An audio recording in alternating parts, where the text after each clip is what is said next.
ಒಂದೊಂದು ಲಿಂಬೆಹಣ್ಣು ನಮ್ಮನ್ನ ಎಷ್ಟು ಆಟ ಆಡ್ಸಕತ್ತಾವ ಅಂತಂದ್ರೆ ನಿಮಗೆಲ್ಲ ಕುಂತವ್ರಿಗೆ ಹೇಳ್ತೀನಿ. ರಾತ್ರಿ ಮಲ್ಕೊಳ್ಬೇಕಾದ್ರೆ ರಾತ್ರಿ 10 ಗಂಟೆಗೆ ಒಬ್ಬವ ರಾತ್ರಿ ಚೀಲಾಗ ಲಿಂಬೆಹಣ್ಣ ಕಾಯಿಪಲ್ಲೆ ಎಲ್ಲ ತೊಗೊಂಡು ಹೊಂಟಾನ. ಹೋಗೋ ಟೈಮ್ದಾಗ ಚೀಲ ಹರಿದ ಲಿಂಬೆಹಣ್ಣು ಅವ್ರ ಮನೆ ಮುಂದೆ ಬಿದ್ದೈತಿ. ಮುಂಜಾನೆ ಕದ ತೆಗೆದು ಕೂಡಲೇ ಎದ್ದು ಕೂಡಲೇ ಲಿಂಬೆಹಣ್ಣ ಕಂಡೈತಿ. ನಿಮಗೆ ಹೊರಗೆ ಬರ್ತೀರಿ ನೀವು?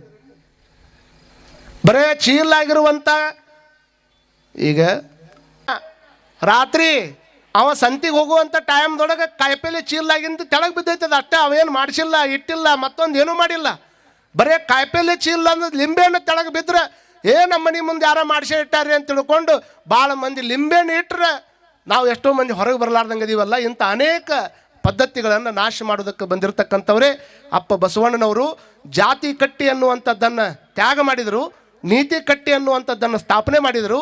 ನೀತಿ ಕಟ್ಟಿ ಅನ್ನುವಂಥದ್ದನ್ನು ಸ್ಥಾಪನೆ ಮಾಡಿ ಜಗತ್ತಿನೊಳಗೆ ಅತಿ ಕೆಳಮಟ್ಟದೊಳಗಿರ್ತಕ್ಕಂಥ ವರ್ಗಗಳ ಜನಗಳ ಹತ್ತಿರ ಸ್ವತಃ ಅಪ್ಪ ಬಸವಣ್ಣನವರೇ ಬಂದು ಹೇಳಿದ್ನಲ್ಲಿ ನಿಮಗೆ, ಅಪ್ಪನು ನಮ್ಮ ಮಾದಾರ ಚೆನ್ನಯ್ಯ ಅನ್ಬೇಕಂದ್ರೆ ಸಣ್ಣ ಮಾತೇನಮ್ಮ, ಸಣ್ಣ ಮಾತಲ್ಲ. ಬಪ್ಪನು ನಮ್ಮ ಡೋಹಾರ ಕಕ್ಕಯ್ಯ, ಚಿಕ್ಕಯ್ಯ ಎಮ್ಮಯ್ಯ ನೋಡಯ್ಯ ತಂದೆ. ಯಾರಂತ ತಿಳ್ಕೊಂಡು ಯಾವ ಜನಗಳು ಹತ್ತಿರ ಬರಾಕ್ ಹಿಂದೆ ಮುಂದೆ ನೋಡ್ತಿದ್ರು ಅಂತಹ ವ್ಯಕ್ತಿಗಳನ್ನು ಹತ್ತಿರ ಸ್ವತಃ ಅಪ್ಪ ಬಸವಣ್ಣನವರೇ ಬಂದು ತಳಮಟ್ಟದಾಗಿರ್ತಕ್ಕಂಥ ಮೇಲ್ಮಟ್ಟದಾಗಿರ್ತಕ್ಕಂಥ ವ್ಯಕ್ತಿಗಳನ್ನು ಕೆಳಮಟ್ಟಕ್ಕೆ ತರೋರು ರಗಡ ಮಂದಿ ಅದಾರ. ಆದರೆ ಸಮಾಜದೊಳಗೆ ಗುರುತೇ ಹಿಡಿಲಾರ್ದಂತಹ ವ್ಯಕ್ತಿಗಳನ್ನು ಸಮಾಜದೊಳಗೆ ಯಾರೂ ಕೂಡ ಅವರನ್ನು ನೋಡದೇ ಇರತಕ್ಕಂಥ ವ್ಯಕ್ತಿಗಳನ್ನು ದೊಡ್ಡ ಮಟ್ಟಕ್ಕೆ ಏರಿಸಿರ್ತಕ್ಕಂಥ ಕೀರ್ತಿ ಅದು ಅಪ್ಪ ಬಸವಣ್ಣನವರಿಗೆ ಸಲ್ಲಬೇಕನ್ನುವಂಥದ್ದು ನಾವೆಲ್ಲರೂ ತಲೆಯಾಗಿಟ್ಕೋಬೇಕು. ಅಂತಹ ಕಾರಣಕ್ಕೆ 770 ಮಂದಿ ಅಮರ ಗಣಗಳೇನಿದ್ರಲ್ಲ ಅದರೊಳಗೆ ಒಂದು 300 ಮಂದಿ ವಚನಕಾರರು ಸಿಗ್ತಾರೆ. ಅದರೊಳಗೆ ಅನೇಕ ಜನಗಳನ್ನು ಇತಿಹಾಸಬದ್ಧವಾಗಿ ನಾವು ನೋಡಿದಾಗ ಎಷ್ಟೋ ಜನ ಕೆಳಸ್ತರದ ವರ್ಗದ ಜನಗಳೇ ನಮಗೆ ಅಲ್ಲಿ ಸಿಗ್ತಾರೆ ಅನ್ನುವಂಥದ್ದನ್ನು ನಾವೆಲ್ಲ ತಲೆಕೆಟ್ಕೋಬೇಕಾಗ್ತದೆ. ಅಂಥದ್ರೊಳಗೆ ಹಡಪದ ಅಪ್ಪಣ್ಣ ಅವರು ಆಪ್ತ ಕಾರ್ಯದರ್ಶಿ. ಬಸವಣ್ಣನವರ ಭೇಟಿ ಆಗೋದಕ್ಕಿಂತ ಪೂರ್ವದೊಳಗೆ ಅವ್ರ ಮಕ್ಕ ನೋಡಿದ್ರೆ ಹಂಗೆ ಆಕೈತಿ, ಇವ್ರ ಮಕ್ಕ ನೋಡಿದ್ರೆ ಹಂಗೆ ಆಕೈತಿ ಅಂತ ತಿಳ್ಕೊಂಡು ನಾವು ವಿಚಾರ ಮಾಡ್ತೀವಲ್ಲ. ಒಬ್ಬ ರಾಜ ಮುಂಜಾನೆ ಕ್ಷೌರ ಮಾಡಿಸ್ಕೊಳಕತ್ತಿದ್ದ. ಕ್ಷೌರ ಮಾಡಿಸ್ಕೊಂಡು ಹೋದ ನಂತರದಲ್ಲಿ ಒಂದು ದೊಡ್ಡ ಅನುಭವ ಆತವ. ಕ್ಷೌರ ಮಾಡಿಸ್ಕೊಂಡು ಎಲ್ಲ ಕೆಲಸ ಮುಗಿಸ್ಕೊಂಡು ಹೊಂಟಿದ್ದು ಹಿಂಗೆ ಅಡವ್ಯಾಗ ಭೇಟಿ ಆಡಕ್ಕಂತೇಳಿ. ಮುಂಜಾನೆಯಿಂದ ಸಂಜೆ ಮಟ್ಟ ಅಡ್ಡಾಡಿದ್ರು ಒಂದು ಭೇಟಿ ಸಿಗಲಿಲ್ಲ. ಅವಕ್ಕೆ ಭೇಟಿನೇ ಸಿಗಲಿಲ್ಲ. ಭೇಟಿ ಸಿಗಲಾರ್ದಂಥ ಸಂದರ್ಭದೊಳಗೆ ಮುಂಜಾನೆ ಸಂಜೆ ಮಟ್ಟ ಅಡ್ಡಾಡಿ ಸುಸ್ತಾತು. ಎಲ್ಲಿ ಭೇಟಿ ಸಿಗಲಿಲ್ಲ, ಉಣ್ಣಕ್ಕೂ ಸಿಗಲಿಲ್ಲ, ಏನೂ ಸಿಗಲಿಲ್ಲ. ಅಂಥ ಟೈಮ್ದೊಳಗೆ ಹೊಳ್ಳಿ ವಾಪಸ್ ಬಂದು ಅರಮನೆಗೆ ಬಂದು ತನ್ನ ಮಂತ್ರಿ ಮುಂದೆ ಹೇಳಿದವ, ಇವತ್ತು ಇಂಥ ಕಷ್ಟ ಆಗಿಬಿಡುತ್ತೆ ನನಗೆ, ನನ್ನ ಕುದುರೆ ಸಾತ್ಕೊಳ್ಳಿಲ್ಲ, ನನಗೊಂದು ಭೇಟಿ ಸಿಗಲಿಲ್ಲ, ಏನು ಮಾಡಿದ್ರು ನನಗೆ ಒಟ್ಟು ಇವತ್ತಿನ ಕೆಲಸ ಯಾವ ಆಗಲೇ ಇಲ್ಲ. ಅವ ತಲೆಯಾಗ ಕೊಟ್ಟು ನೋಡ್ರಿ, ಏನು ಕೊಟ್ಟ, ಮುಂಜಾನೆ ಇರುತ್ತಲೇ ಯಾರ ಮಕ್ಕ ನೋಡ್ರಿ ನೀವು ಅಂದವ. ಯಾರ ಮಕ್ಕ ನೋಡಿದ್ದವ? ಯಾರ ಮಕ್ಕ ನೋಡಿದ್ದ? ಕ್ಷೌರ ಮಾಡಕ್ಕೆ ಬಂದಿದ್ನಲ್ಲ ಅವ ಅಂದ, ನಾ ಕ್ಷೌರ ಮಾಡಕ್ಕೆ ಬಂದಿದ್ನಲ್ಲ ಅವ್ನ ಮಕ್ಕ ನೋಡಿನಿ. ಅದಕ್ಕೆ ಹಿಂಗಾಗೈತೆ ನೋಡ್ರಿ ಅಂತ ಇಷ್ಟೆಲ್ಲ ಕೊಟ್ಟವ. ಇಟ್ಟು ಅಂದ ಕೂಡಲೇ ಅವ ಸುಮ್ಮನೆ ಇರ್ಬೇಕಿಲ್ಲ. ಅವನು ಮಕ್ಕ ನೋಡೋದ್ರಿಂದ ನನಗೆ ಇಷ್ಟ ಕೊಂಡ ಕಷ್ಟ ಆಗೈತೆ ಅಂದ್ರೆ ಕರ್ಕೊಂಡ್ಬಂದು ಗಲ್ಲಿಗೆ ಹಾಕ್ರಿ ಅಂದ ಅವ. ಹಿಂದೂ ನೋಡಲಿಲ್ಲ, ಮುಂದೂ ನೋಡಲಿಲ್ಲ, ಗಲ್ಲಿಗೆ ಹಾಕ್ರಿ ಅಂತ ಅಂದ ಕೂಡಲೇನ ನಿನ್ನ ಗಲ್ಲು ಶಿಕ್ಷೆ ಆಗೈತೆ ಬಾ ಅಂತ ಕರ್ಕೊಂಡ್ಬಂದ್ರೆ ಅವನ್ನ. ಏನು ರೀ ನಾ ಏನು ತಪ್ಪು ಮಾಡೀನಿ, ಏನಾಗೈತೆ ಅಂತ ಗಲ್ಲಿಗೆ ಹಾಕಕತ್ತೀರಿ? ರಾಜರು ಹೇಳ್ಯಾರ ನಿನ್ನ ಮಕ್ಕ ನೋಡಿದ್ದಕ್ಕೆ ಅವ್ರು ತ್ರಾಸಾಗೈತಂತ, ಮತ್ತು ನಿನ್ನ ಮಕ್ಕ ನೋಡೋದ್ರಿಂದ ಇಟ್ಟಾಕೊಂಡ ತ್ರಾಸ ಆಕೈತೆ ಅಂದ್ರೆ ಮತ್ತು ನೀ ಯಾಕಿರ್ಬೇಕಿಲ್ಲಿ ಗಲ್ಲಿಗೆ ಹಾಕಕತ್ತ ರಣಿ ನೀನು ಅಂತ ಕರ್ಕೊಂಬಂದ್ರೆ ಅವ್ನು. ಕರ್ಕೊಂಬಂದು ರಾಜರ ಮುಂದೆ ಕೈ ಮುಕ್ಕೊಂಡು ನಿಂತ. ರಾಜರ ಒಂದು ಕೊನೆ ಪ್ರಶ್ನೆ ಕೇಳೋದೈತೆ ನಿಮ್ಮನ್ನು, ಏನು ಸಮಸ್ಯೆ ಆಗೈತಿ? ನಿನ್ನ ಮಕ್ಕ ನೋಡೋದ್ರಿಂದ ಯಾವ್ದು ಕೂಡಲೇ ನಾನು ನಿನ್ನ ಮಕ್ಕ ನೋಡೀನಿ, ಮಂತ್ರಿ ಹೇಳ್ಯಾನ ನನಗೆ ಇಷ್ಟ ಹಾಕೊಂಡ ಕಷ್ಟ ಆಗೈತಿ, ಇವತ್ತು ಯಾವ ಭೇಟಿ ಸಿಕ್ಕಿಲ್ಲ, ನೀರು ಸಿಕ್ಕಿಲ್ಲ, ಭಾಳ ಒದ್ದಾಡಿ ಬಂದೀನಿ ನಾ ಹೊಳಿ ಬರ್ಬೇಕಾದ್ರೆ, ನಿನ್ನ ಮಕ್ಕ ನೋಡಿದ್ದಕ್ಕೆ ಇಷ್ಟ ಹಾಕೊಂಡ ಸಮಸ್ಯೆ ಆಗ್ಯಾವ ನಾನು ಅಂದಾಗ ಅವ ರಾಜ ಮುಂದೆ ನಿಂತಂಥ ವ್ಯಕ್ತಿ ಅಂದಂತೆ, ನನ್ನ ಮಕ್ಕ ನೋಡಿದ್ದಕ್ಕೆ ನಿಮಗೆ ಬರೀ ಕೂಳು ಸಿಕ್ಕಿಲ್ಲ, ನನ್ನ ಮಕ್ಕ ನೋಡಿದ್ದಕ್ಕೆ ಬರೀ ಬ್ಯಾಟ್ ಸಿಕ್ಕಿಲ್ಲ, ನನ್ನ ಮಕ್ಕ ನೋಡಿದ್ದಕ್ಕೆ ನಿಮಗೆ ಇವತ್ತಿನ ದಿವಸ ಎಲ್ಲ ಸರಿಯಾಗಿಲ್ಲ ಅಂತ ಹೇಳಕತ್ತಿರಲ್ಲ, ನನ್ನ ಮಕ್ಕ ನೋಡಿದ್ದಕ್ಕೆ ನನಗೆ ಗಲ್ಲು ಶಿಕ್ಷೆ ಹಾಕಕತ್ತಿರಲ್ಲ. ನಾನು ಮುಂಜಾನೆ ಎದ್ದು ಕೂಡಲೇನ ಯಾರ ಮಕ್ಕನೂ ನೋಡಿಲ್ಲ, ನಾನು ಎದ್ದು ಬಂದು ನಿನ್ನ ಮಕ್ಕ ನೋಡೀನಿ, ನಿನ್ನ ಮಕ್ಕ ನೋಡಿದ್ದಕ್ಕೆ ನನ್ನ ಜೀವನ ಹೊಂಟೈತೆ ಲೋ ಮರ ಅಂದವ. ಯಾರ ಮಕ್ಕ ಚಲೋ ಹಂಗಂದ್ರೆ ಚಪ್ಪಾಳಿ ಹೊಡೆದ್ರಲ್ಲ, ಇನ್ನೂ ಅದ್ರಾಗದ್ರಿ ಅಂದಂಗೆ ಆತು ನೀವು. ಅದಕ್ಕಂಥವೆಲ್ಲ ತೆಗೆದು ಇವನ್ನೆಲ್ಲ ಹೊಸದು. ಯಾಕಂದ್ರೆ ಜನಕ್ಕೆ ಇವತ್ತಿನ ದಿನಮಾನದೊಳಗೆ ಪೈಜಿ ಕಾಲದೊಳಗೆ ನಾವೆಲ್ಲ ಬದುಕಾಕತ್ತೀವಿ.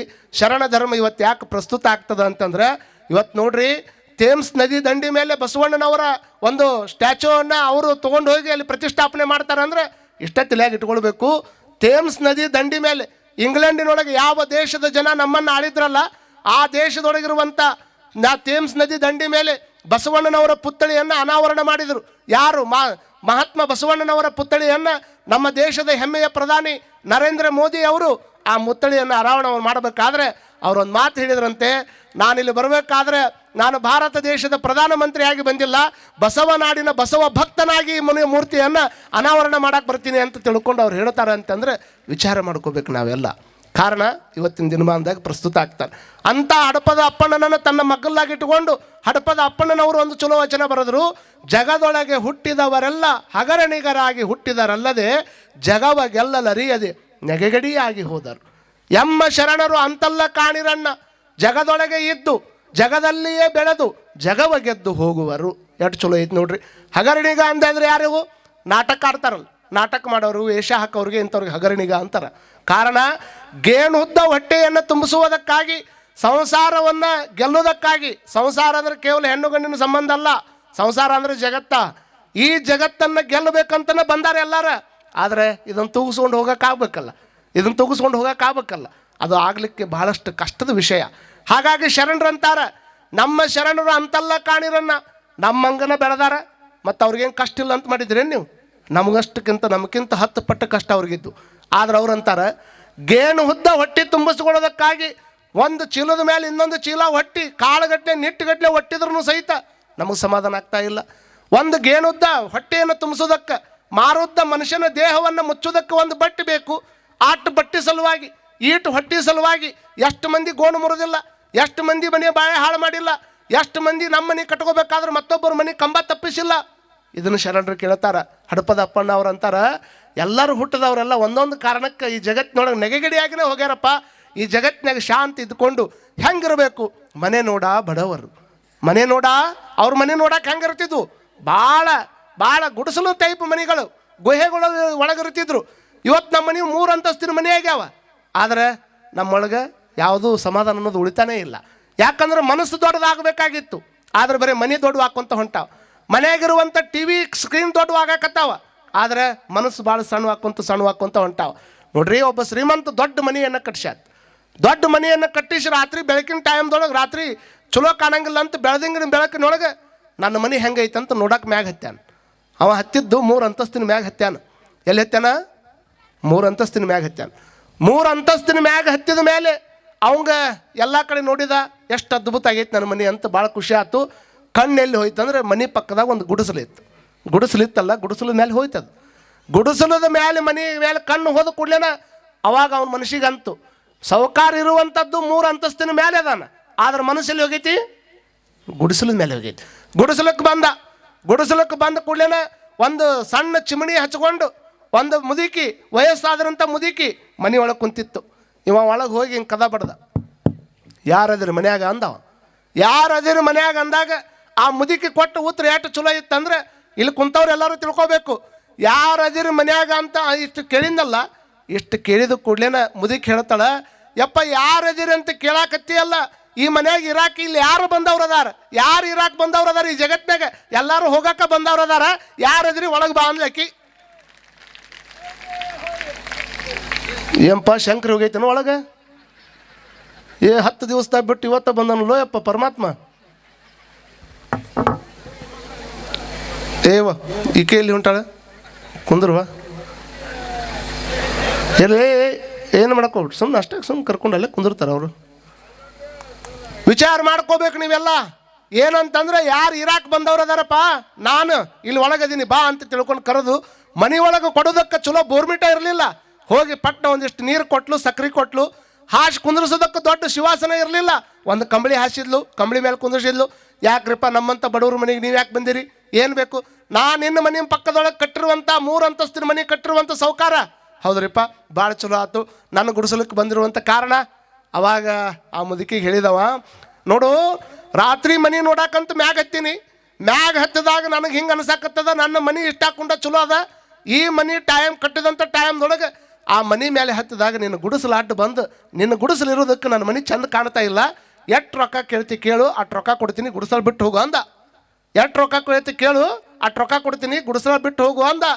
ಅವಾಗ ಆ ಮುದುಕಿ ಹೇಳಿರುವಂಥ ಮಾತು ಏನು ಚಂದ ಹೇಳ್ತಾಳಂದ್ರೆ, ಸೌಕಾರ ಎಷ್ಟು ರೊಕ್ಕ ಕೊಡ್ತೀನಿ? ನನಗೆ ರೊಕ್ಕ ಕೊಡ್ತೀನಿ ಅಂತ ಬಂದಿಯಲ್ಲ, ನನ್ನ ಗಂಡ ನಾನು ಇದ ಗುಡಿಸಲದೊಳಗೆ 50 ವರ್ಷ ಜೀವನ ಮಾಡೀವಿ. ಒಂದು ದಿವಸ ಅವನು ನನ್ನ ಹೊಡೆದಿಲ್ಲ, ನಾನು ಅವನು ಬೇದಿಲ್ಲ. ಒಂದು ದಿವಸನೂ ಸಹಿತ ಸೆಟ್ಕೊಂಡು ಇಬ್ಬರು ಮಕ್ಕೊಂಡಿಲ್ಲ. ಇರುವಂಥ ರೊಕ್ಕದೊಳಗೆ ಎಷ್ಟು ಬರ್ತದೆ ಅಟ್ಟ ಅನ್ನದೊಳಗೆ ಅರ್ಧ ನಾವು ಉಂಡೀನಿ, ಅರ್ಧ ಅವ ಉಂಡಾನ. ಏನೂ ಇಲ್ಲ ಅಂತಂದ್ರೆ ಇಬ್ಬರು ಕೂಡಿ ನೀರು ಕುಡಿದು ಮಕ್ಕೊಂಡಿವಿ.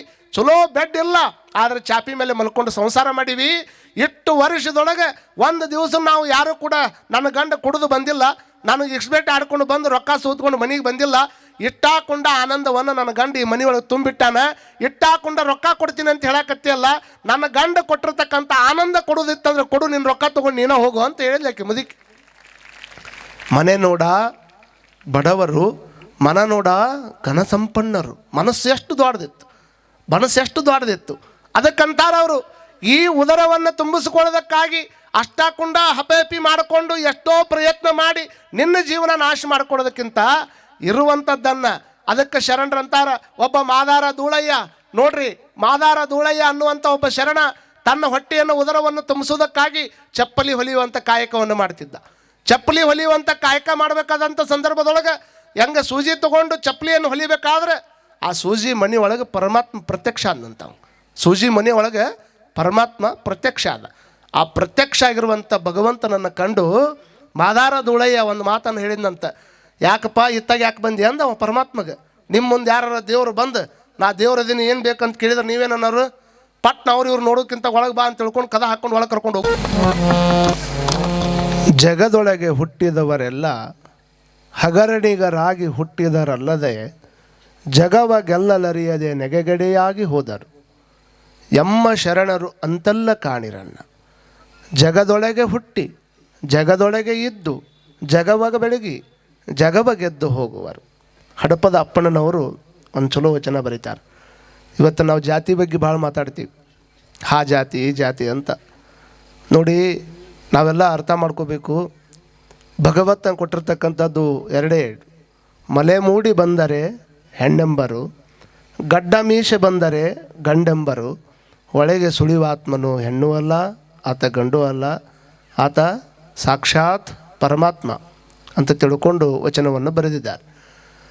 ಯಾವುದನ್ನು ನೋಡಿ ನಾವು ಹೆಣ್ಮಕ್ಳಂತ ಗುರುತು ಮಾಡ್ತೀವಿ, ಯಾವುದನ್ನು ನೋಡಿ ನಾವು ಇವ ಪುರುಷ ಅಂತ ಗುರುತು ಮಾಡ್ತೀವಿ.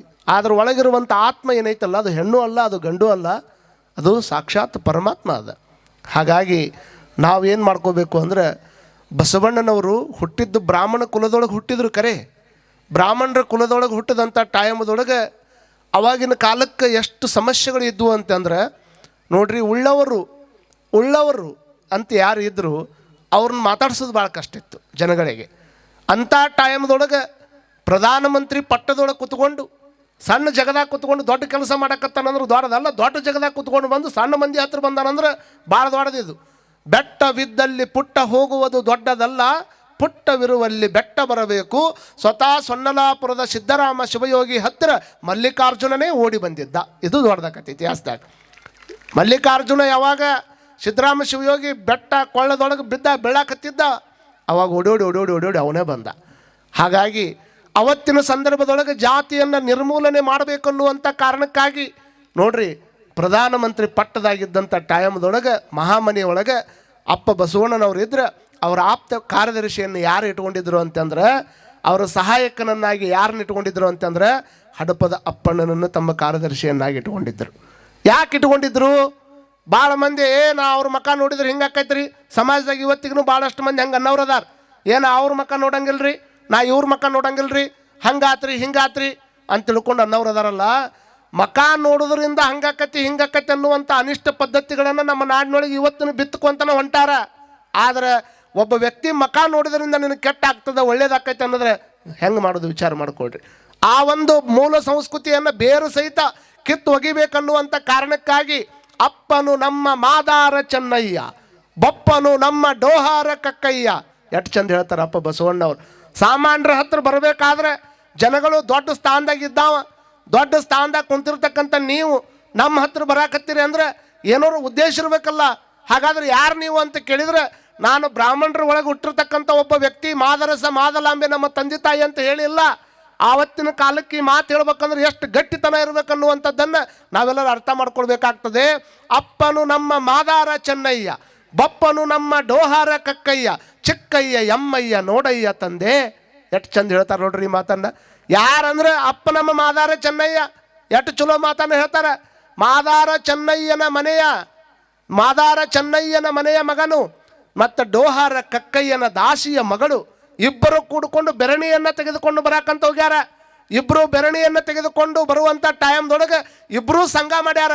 ಸಂಘ ಮಾಡಿದಂಥ ಟೈಮ್ದಾಗ ಹುಟ್ಟಿರತಕ್ಕಂಥ ಕೂಸು ನಾನನ್ನು ಅನ್ನುವಂಥ ಮಾತನ್ನು ಬಸವಣ್ಣನವ್ರು ಹೇಳಬೇಕು ಅಂತಂದರೆ ಸಾಮಾನ್ಯ ಜನಗಳ ಹತ್ರ ಹೋಗಬೇಕಾದಾಗ ಇಂಥ ಎಲ್ಲ ಪರಿಸ್ಥಿತಿಗಳನ್ನು ಮಾಡಬೇಕಾಯಿತು.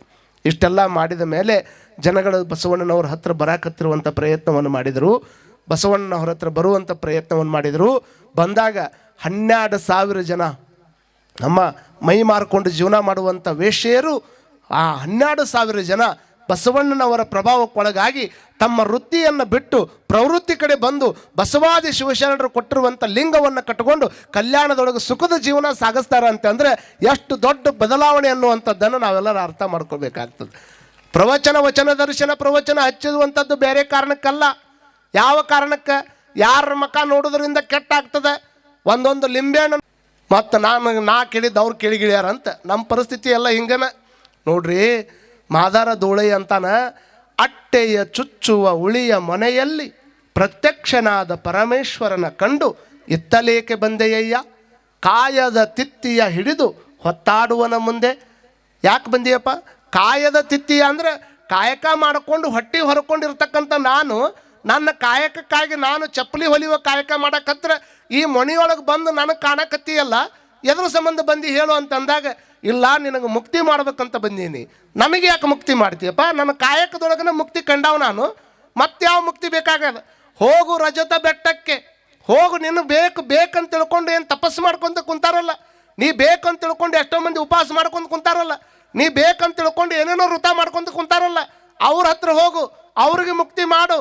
ಅವ್ರ ಹತ್ರ ಹೋಗಿ ಮುಕ್ತಿ ಮಾಡು. ಅಷ್ಟೇ ಅಲ್ಲ, ಕಾಮ ಧೂಮ ಧೂಳೇಶ್ವರನ ಕರುಣದಿಂದ ನೀನ ಬದುಕೆ ಹೊರತಾಗಿ ನಿನ್ನ ಮುಕ್ತಿ ನನಗೆ ಬೇಡ ಅಂತ ತಿಳ್ಕೊಂಡು ದೇವರಿಗೆ ಹೇಳುವಂಥ ತಾಕತ್ತು ಬಂದಿತ್ತು ಅಂದರೆ ಅದು ಅಪ್ಪ ಬಸವಣ್ಣನವರಿಂದ ಬಂದಿತ್ತು ಅನ್ನುವಂಥದ್ದನ್ನು ನಾವು ವಿಚಾರ ಮಾಡ್ಕೊಳ್ಬೇಕಾಗ್ತದೆ. ಆವ ಕಾಯಕವಾದಡು ಸ್ವಕಾಯಕವ ಮಾಡಿ ಗುರುಲಿಂಗ ಜಂಗಮದ ಮುಂದಿಟ್ಟು ಒಕ್ಕುದ ಹಾರೈಸಿ ಮಿಕ್ಕುದ ಕೈಗೊಂಡು ವ್ಯಾಧಿ ಬಂದರೆ ನರಳು ಬೇನೆ ಬಂದರೆ ಒರಳು ಜೀವ ಹೋದಡೆ ಸಾಯಿ ಇದಕ್ಕಾ ದೇವರ ಹಂಗೇಕೆ ಹಾಕು ಲದ್ದೆಯ ಸೋಮ ಅಂತ ಒಬ್ಬರು ವಚನ ಬರೀತಾರೆ. ಯಾವ ಕಾಯಕನಾರ ಮಾಡಪ್ಪ, ಸಣ್ಣದೈತೋ ದೊಡ್ಡದೈತೋ ವಿಚಾರ ಮಾಡಕ್ಕೆ ಹೋಗಬೇಡ. ಹೊಟ್ಟೆ ತುಂಬಿಸೋದಕ್ಕಾಗಿ ಕಾಯಕವನ್ನು ಕೊಟ್ಟರು. ಅದಕ್ಕೆ ನಾವು ಹೇಳೋದು, ಅಪ್ಪ ಬಸವಣ್ಣನವ್ರು ಬರೋದಕ್ಕಿಂತ ಪೂರ್ವದೊಳಗೆ ದುಡಿಯೋರು ಭಾಳ ಸಣ್ಣವರಾಗಿ ಕಾಣ್ತಿದ್ರು, ದುಡಿಸ್ಕೊಳ್ಳೋರು ಭಾಳ ದೊಡ್ಡವರಾಗಿದ್ರು ಈ ಜಗತ್ತಿನಾಗ. ನೋಡಿ, ದುಡಿಯೋರನ್ನ ಶ್ರಮಿಕರು ಅಂತ ಕರಿತಿದ್ರು, ದುಡಿಯೋರನ್ನ ಕಾರ್ಮಿಕರು ಅಂತ ಕರಿತಿದ್ರು, ದುಡಿಯೋರನ್ನ ಇವರು ಜೀತದಾಳ ಅಂತ ಕರಿತಿದ್ರು.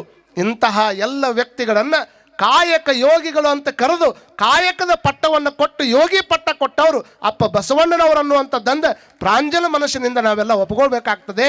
ಕುಲ 18 ಕುಲಗಳನ್ನುವಂಥ ನಂಬಿಕೆಯನ್ನು ಹುಸಿ ಮಾಡಿ, ಕುಲ ಅಂತಂದ್ರೆ ಎರಡೇ ಕುಲ, ಒಂದು ಭಕ್ತ ಇನ್ನೊಂದು ಭವಿ, ಇವು ಎರಡೇ ಕುಲ ಅನ್ನುವಂಥದ್ದನ್ನು ಜಾರಿಗೆ ತಂದು ಎಲ್ಲ ಜನಾಂಗಗಳನ್ನು ಎಷ್ಟು ಚಂದ ಹೇಳ್ತಾರೆ ಅಪ್ಪ ಬಸವಣ್ಣನವರು ಅಂತಂದ್ರೆ, ಬೇಕಾದವಿರ್ಲಪ್ಪವ, ಯಾರು ಬೇಕಾದವ್ರು ಇರಲಿ, ಶ್ರೀ ಮಹಾದೇವನ ನೆನೆವವನ ಬಾಯ ತಾಂಬೂಲವ ಮೆಲುವೆ. ಯಾರು ದೇವರನ್ನು ನೆನಿತಾರೆ, ಯಾರು ಭಗವಂತನನ್ನು ನೆನಿತಾರೆ, ಯಾರು ಶಿವನನ್ನು ನೆನಿತಾರೆ ಅಂಥವ್ರು ಬಾಯಾಗಿದ್ದ ತಾಂಬೂಲವನ್ನು ನಾನು ತೋತೀನಿ ಅಂತ ಹೇಳ್ತಾರೆ. ಬೀಳುಡಿಗೆಯ ಉಡುವೆ ಅವ್ರು ಬಿಟ್ಟು ಬಟ್ಟೆಯನ್ನು ನಾವು ಉಟ್ಕೋತೀನಿ, ಅವರು ಪಾದರಕ್ಷೆಯನ್ನು ಬಿಟ್ಟಿದ್ರೆ ಅದನ್ನು ಕಾದು ಬದುಕ್ತೀನಿ ಅನ್ನುವಷ್ಟು ಮೆಟ್ಟಿಗೆ ಬಸವಣ್ಣನವರು ಸಂದೇಶ ಕೊಟ್ಟು ಸಾಮಾನ್ಯರನ್ನು ತಮ್ಮ ಹತ್ರ ಕರೆಯುವಂಥ ಪ್ರಯತ್ನವನ್ನು ಮಾಡಿದರು ಅನ್ನುವಂಥ ಕಾರಣಕ್ಕೆ ಇವತ್ತಿನ ದಿನಮಾನದೊಳಗೆ ಅಂಥ ವಿಚಾರಗಳನ್ನು ನಾವೆಲ್ಲ ಇಲ್ಲಿ ಕೇಳಬೇಕಾಗ್ತದೆ. ಜಗದೊಳಗೆ ಹುಟ್ಟಿದವರೆಲ್ಲ ಹಗರಣಿಗರಾಗಿ ಹುಟ್ಟಿದರಲ್ಲದೆ ಜಗವ ಗೆಲ್ಲಲರಿಯದೆ ನೆಗೆಗಡಿಯಾಗಿ ಹೋದರು ಎಮ್ಮ ಶರಣರು ಅಂತಲ್ಲ ಕಾಣಿರನ್ನ. ಜಗದೊಳಗೆ ಹುಟ್ಟಿ ನಮ್ಮಂಗನೇ ಹುಟ್ಟ್ಯಾರ, ನಿಮ್ಮಂಗನ ಇದ್ದವ್ರದಾರ. ಅವರೇನು ಬೇರೆ ಜೀವನ ಮಾಡಿಲ್ಲ, ಸಾತ್ವಿಕ ಜೀವನ ಮಾಡಿದರು, ಗಂಡ ಹೆಂಡತಿ ಕೂಡೇ ಇದ್ದರು. ಆದರೆ ಪರಸ್ಪರ ಜೀವನ ಹೇಗಿರ್ತಿತ್ತು ಅಂತಂದರೆ, ಯಾರ ಕುಟಗನು ಮನಸ್ತಾಪ ಮಾಡ್ಕೊಳ್ಳಾರ್ದಂಗೆ, ಯಾರ ಕುಟಗನು ಮತ್ತೊಂದು ವಿಚಾರಗಳನ್ನು ಮಾಡಲಾರ್ದಂಗೆ ಅವ್ರ ಕಾಯಕ. ನಿನ್ನ ಕೇಳಿರಿಲ್ಲಮ್ಮ, ಐದಕ್ಕಿಲ್ಲ ಕಮ್ಮನ ಕೇಳಿರಿಲ್ಲ. ಎಷ್ಟು ಗಂಡಗೆ ಎಚ್ಚರ ಮಾಡುವಷ್ಟು ಮೆಟ್ಟಿಗೆ ಅವ್ರು ಹೇಳ್ತಾರೆ. ಗಂಡನ ಎಚ್ಚರ ಮಾಡಿದರು, ನಾವೆಷ್ಟು ಮಂದಿ ಮಾಡಿವಿ ಆಗಿಡಂಗೆ, ನಾವೆಷ್ಟು ಮಂದಿ ಮಾಡೋಕ್ಕೆ ಹೇಳೈತೆ, ಹಂಗೆ ಮಾಡೋಕ್ಕಾಗ್ತದೆ ಹೇಳಿ ನೋಡೋಣ, ಮಾಡೋಕ್ಕಾಗೋದಿಲ್ಲ. ಹಾಗಾಗಿ ನಿಮಗೆ ಹೇಳುವಂಥದ್ದಿಷ್ಟ, ಶರಣರ ಮನೆಯೊಳಗೆ ಒಂದೊಂದು ಸಣ್ಣ ಪುಸ್ತಕ ಇಟ್ಕೋಬೇಕು. ಆ ಪುಸ್ತಕದೊಳಗಿರುವಂಥ ವಚನ ಸಾಹಿತ್ಯವನ್ನು ದಿವಸಕ್ಕೊಂದರ ಓದುವಂಥ ಪ್ರಯತ್ನವನ್ನು ಮಾಡಬೇಕು. ಬರೀ ಹೇಳಿದಾಗ ಅಷ್ಟೇ ಕೇಳುವಂಥದ್ದಾಗಲಿ, ಕೇಳಿ ಸುಮ್ಮನೆ ಹೋಗುವಂಥದ್ದಾಗಲಿ ಹಂಗಾಗಬಾರ್ದು. ಒಂದೊಂದು ವಚನವನ್ನು ನಮ್ಮ ಬದುಕಿಗೆ, ಈಗ ಯಾರಾದರೂ ಹೇಳ್ತಾರೆ ಇಂಥ ಗ್ರಂಥದಾಗ ಹಿಂಗೆ ಐತೆ ನೋಡಿ ಅಂತ ತಿಳ್ಕೊಂಡು ಹೇಳ್ತಿರ್ತಾರಲ್ಲ, ಹಂಗೆ ವಚನ ಸಾಹಿತ್ಯದಲ್ಲಿಯೂ ಸಹಿತ ನಿಮ್ಮ ಸಮಸ್ಯೆಗಳಿಗೆ ಉತ್ತರ ಅನ್ನುವಂಥ ರೀತಿ ಒಳಗೆ ಅನೇಕ ವಚನಗಳು ನಮ್ಮ ಸಾಹಿತ್ಯದೊಳಗೆ ಅದಾವ. ಅದನ್ನು ನೋಡಿದಾಗ ಮನಸ್ಸಿಗೆ ಒಂದಿಷ್ಟು ನೆಮ್ಮದಿ ಅನ್ನಿಸ್ತದೆ. ನೆಮ್ಮದಿ ಆಯಿತು ಅಂತಂದ್ರೆ ಮನಸ್ಸಿಗೆ ಸಮಾಧಾನ ಆಗ್ತದೆ. ಹಾಗಾಗಿ ದಿನನಿತ್ಯ ದಿನಕ್ಕೊಂದು ವಚನ ಓದುವಂಥ ಪರಿಪಾಠವನ್ನು ನೀವೆಲ್ಲರೂ ಮಾಡಬೇಕಾಗ್ತದೆ ಅನ್ನುವಂಥದ್ದನ್ನು ಈ ಸಂದರ್ಭದೊಳಗೆ ಹೇಳ್ತಾ ಹೆಚ್ಚಿನ ವಿಚಾರಗಳನ್ನು ನಾಳೆ ದಿವಸ ನೀವು ಕೂಡ ಚಿಂತನೆಯನ್ನು ಮಾಡೋಣ. ಇರೋದಿನ್ನ ಎಷ್ಟು ದಿವಸ ಇರೋದಿನ್ನ ಮಾಡಿಸಿರುವಂಥ ನಮ್ಮ ಗದಗಿನ ಜಗದ್ಗುರು ಮಹಾಸನ್ನಿಧಿಯವರು 13ನೇ ತಾರೀಕಿಗೆ ನಾವು ಮಂಗಲಕ್ಕೆ ನಮ್ಮ ಹಿರಿಯರೆಲ್ಲ ಪೂಜ್ಯ ಜಗದ್ಗುರು ಮಹಾಸನ್ನಿಧಿಯವರಿಗೆ ಆಮಂತ್ರಣವನ್ನು ಕೊಟ್ಟಿದ್ದರು.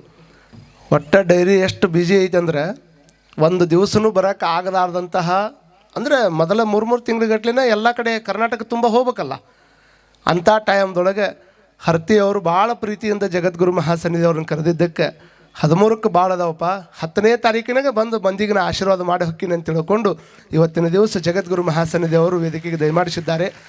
ನಮ್ಮ ನಾಡಿನ ಪುಸ್ತಕದ ಜಗದ್ಗುರು ಅಂತಂದರೆ ನಾವು ಅವ್ರ ಹೆಸರು ಇವ್ರ ಹೆಸರು ಹೇಳುವಂಥದ್ದನ್ನು ನಾವು ನೋಡ್ತೀವಿ. ಆದ್ರೆ ಅಮ್ಮ ನಿಮಗೆಲ್ಲ ಗೊತ್ತೈತಿ, ನಿಮಗೆ ಕೈಯಾಗಿ 2 ತಾಸು ಮೊಬೈಲ್ ಇರಲಿಲ್ಲ ಅಂದ್ರೆ ಭಾಳ ದುಃಖ ಆಕೈತಿ. ನಿಮ್ಗೆ ಕೈಯಾಗ ಒಂದು 2 ತಾಸು ಮೊಬೈಲ್ ಕಾಣಲಿಲ್ಲ ಅಂದ್ರೆ ಒಂದು ವರದಿ ಪ್ರಕಾರ ಒಬ್ಬ ಮನುಷ್ಯ 1 ತಾಸ್ನಾಗ 28 ಸಲ ತೆಗಿತಾನಂತ ಕಿಶೆದಾಗಿಂದ ಮೊಬೈಲ್ ಹೊರಗೆ. 1 ತಾಸ್ನಾಗ 28 ಸಲ ಹೊರಗೆ ತೆಗಿತಾನಂದ್ರೆ ಮೊಬೈಲಿಗೆ ಎಷ್ಟು ಅಡಾಪ್ಟ್ ಆಗಿವೆ ಅನ್ನುವಂಥದ್ದನ್ನು ನಾವು ವಿಚಾರ ಮಾಡಿಕೊಡ್ರಿ. 1 ತಾಸು ನಮ್ಮ ಕೈಯಾಗ ಮೊಬೈಲ್ ಇರಲಿಲ್ಲ ಅಂದ್ರೆ ನಮಗೆ ದುಃಖ ಆಕೈತಲ್ಲ, ನಮ್ಮ ಜಗದ್ಗುರು ಮಹಾಸನ್ನಿಧಿ ಅವರಿಗೆ ಕೈಯಾಗ ಒಂದು ಪುಸ್ತಕ ಇರಲಿಲ್ಲ ಅಂದ್ರೆ ದುಃಖ ಆಗುವಷ್ಟರ ಮೆಟ್ಟಿಗೆ ಪುಸ್ತಕವನ್ನು ಪ್ರೀತಿ ಮಾಡುವಂಥ ಪುಸ್ತಕದ ಜಗದ್ಗುರು ಮಹಾಸನ್ನಿಧಿ ಅವರು ವೇದಿಕೆಗೆ ಬಂದಾರ. ನಾವೆಲ್ಲ ಈ ಎಲ್ಲ ಜನಗಳನ್ನ ನೋಡಿ ಅಜ್ಜವರು ಖುಷಿ ಪಟ್ಟಾರ. ನೀವು ಬಂದಿದ್ದು ನಮಗೆ ಭಾಳ ಖುಷಿ ಆಗೈತೆ ಅಂತ ಒಮ್ಮೆ ಕೈ ಮೇಲೆ ಎತ್ತಿ ಎಲ್ಲರೂ ತಮ್ಮ ಅಭಿಮಾನದ ಚಪ್ಪಾಳಿಯನ್ನು ತಟ್ಟಿ ಪೂಜ್ಯ ಗುರುಗಳನ್ನು ನಾವು ಮುಖ್ಯ ವೇದಿಕೆಗೆ ಸ್ವಾಗತವನ್ನು ಮಾಡಿಕೊಳ್ಳೋಣ. ಪರಮ ಪೂಜ್ಯ ಜಗದ್ಗುರು ಮಹಾಸನ್ನಿಧಿಯವರ ಶ್ರೀಪಾದಗಳಿಗೆ ಅನಂತ ಕೋಟಿ ಭಕ್ತಿಯ ಶರಣಾರ್ಥಿಗಳನ್ನು ಸಮರ್ಪಣೆಯನ್ನು ಮಾಡಿ ಏನು ಹೇಳಕತ್ತಿದ್ನಮ್ಮ.